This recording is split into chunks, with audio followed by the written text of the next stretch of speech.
Hi, it's Mountain Man coming to you from the homestead here on The Good Fight. I sure thank you for being here with me today to have this discussion. And today we're going to take a look at some news and some headlines from around the world. Of course, we're going to look at it from a biblical perspective, and we're going to try to figure out some practical steps that we can take to protect ourselves and our families as we continue the good fight. So let's jump right into it. I look at this headline and I think, you think?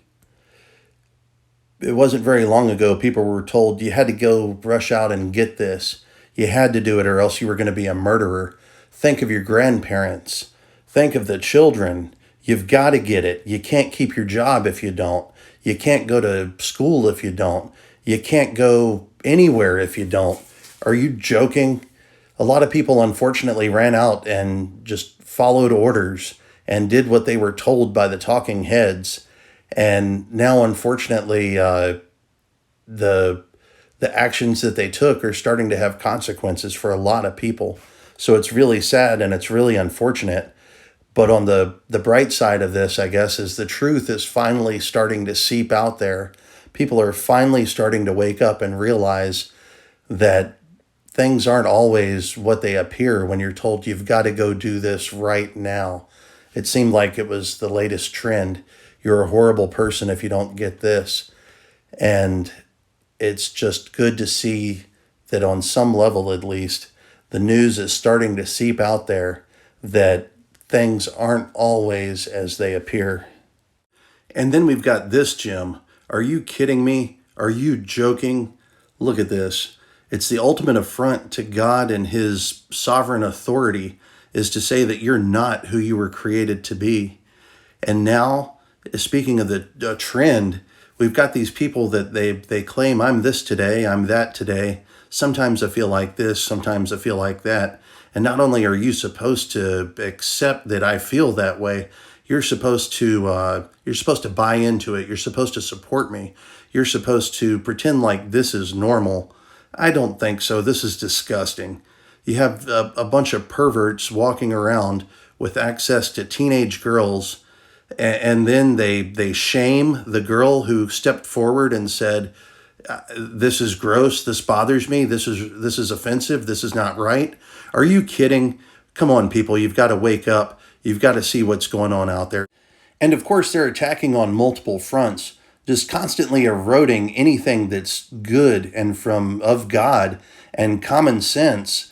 And they keep coming on multiple fronts. There's this from the Justice Department. Let's create this registration list. If you don't comply, you're going to prison. There's no way that we would ever create a list. It's that we would want to use to come around to confiscate something in the future.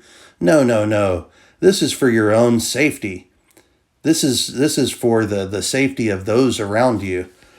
They talk about all this stuff about our rights are not absolute. Well, our rights don't come from the government. They come from God. And speaking of the erosion of our liberties, you've got this. It's coming from Germany saying that not only are we going to regulate CO2 emissions for countries and keep track of it and all this sort of stuff, but this CO2, this plant food, we're gonna regulate it on an individual basis. So it certainly harkens of the Chinese social credit system that's out there. Once they tie this in and track what's going on at your individual level, and you've got your handy new digital currency, yours might get cut off this month because you've exceeded your carbon limit. Really? How does this make sense in any kind of way? And while we're on the topic of climate change and that lunacy, look at this. We're going to take your option to have a gas stove taken away. It's going to go off the table. You're not going to have the ability to have a gas stove to cook your food for when the power goes out, because we know as we switch to these windmills and solar farms, it sure is reliable. But no, no, no. Let's trust the government on this. What are we going to do? Yeah, we're going to take away the option to have something that you can control yourself. You can have the tank filled and you can strike a match and you can create heat for you and your family or cook your food under circumstances when you don't have electricity coming to your home. So yeah, that's something we're going to have to make sure that you don't have access to, because why would we want you to be able to, I don't know, take care of your family in some sort of modest way under most conditions. And then to make it even worse, some of the our fearless leaders, they come out and they say, no, no, no, I don't support this ban on gas stoves. But yeah, maybe they read The Art of the Deal as well. You go in and you ask big, and then you quote unquote meet in the middle, and you say that yeah, we're not gonna ban gas stoves outright, but yeah, those emissions that come from that wonderful heat that you have in your home to cook your food with, we're gonna have to make sure that that's not too bad. So let's just take a baby step and monitor your indoor air quality of your home. So yeah, that's one more thing where your rights are being eroded, and you're going to have to invite the government into your home to monitor your indoor air quality. So there's certainly no kind of slippery slope there. But on the opposite side of the coin, with the economy being in shambles, you certainly can't deny that. You might not be able to afford that much food to cook. A dozen eggs just a year or so ago was 79 cents at the store, and now it's up to almost $5 a dozen. It's crazy. It's madness. It affects everyone, and it's so frustrating because we had to go in a couple of years ago when we had this avian flu. So instead of investigating it and finding out what's going on and seeing what we can do, no, no, no, we're going to go in and we're just going to kill millions and millions of chickens across the country. And here on the homestead, we've got some laying hens, and we've traditionally given friends and family a few eggs here and there, just to, so as a nicety, something nice to do. But now we actually have started offering them out to a lot more people, because those expensive eggs out at the grocery store and the expensive everything else, it's the least we could do is try to make them available to people.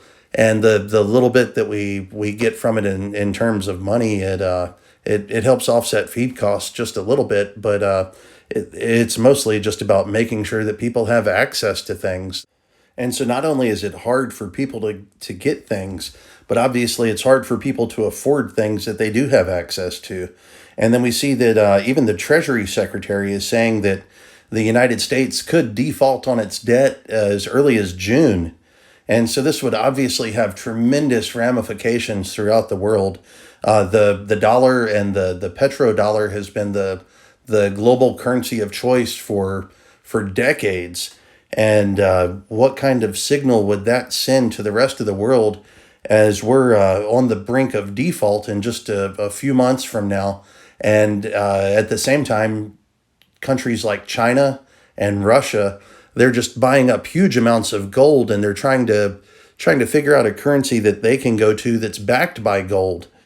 So if you don't think that these other countries around the world are going to just ditch the dollar and start looking for more appealing options to use as their currency of choice for global transactions, you've got to wake up and realize what's going on around you. And then you've got this. It's really a two-part story here. The first part is our fearless leader said that he didn't know the documents were there. So really, which one of those is worse? That he did know the documents were there and he illegally possessed them, or that he didn't know they were there and he's got no clue what's going on with these documents, or with a lot of other stuff. In fact, if you just sort of are halfway paying attention to the things that are coming from that level of government. And then the second part to this is what's going on here. The powers that be, they're following their pattern. They've used this person as a figurehead, and they've used him, and they've allowed him to be there and pull the strings behind the curtain, and sort of just let him be the dancing puppet out there that comes out of the basement and talks to us once in a while. But now that he's no longer politically expedient, it looks like they're trying to find that exit stage left. And it's I don't think it's any coincidence that this is coming about right here as we approach the 2-year mark of his residency. because if you're familiar with the Constitution, the way that it works, if a president resigns or is no longer able to complete the duties of the office, then the vice president comes in and they become the president. And then with that, you can serve 2 terms or 10 years as president. So if you hit that 2-year mark, a few months over that, then the vice president could potentially become the president and then still have 2 additional terms that they could run for office. And I think we all know how those election results are working for us here the past few election cycles. And so it's something that we really need to think about.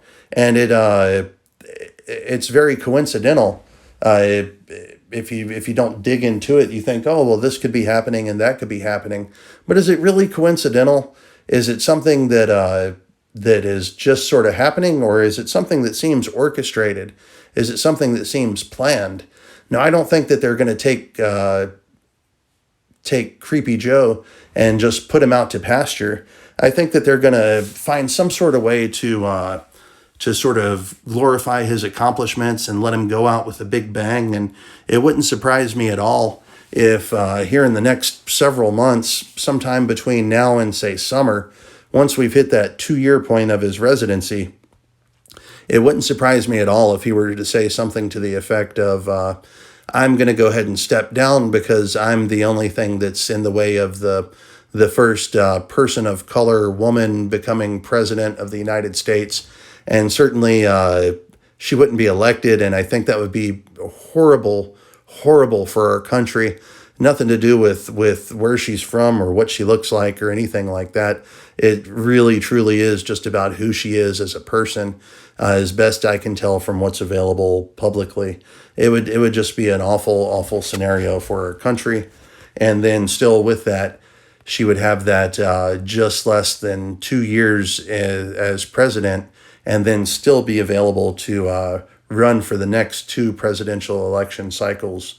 So it just seems like it's a lot of things that are the quote unquote coincidence, but it really just, if you dig into it just a little bit, it doesn't seem to be adding up.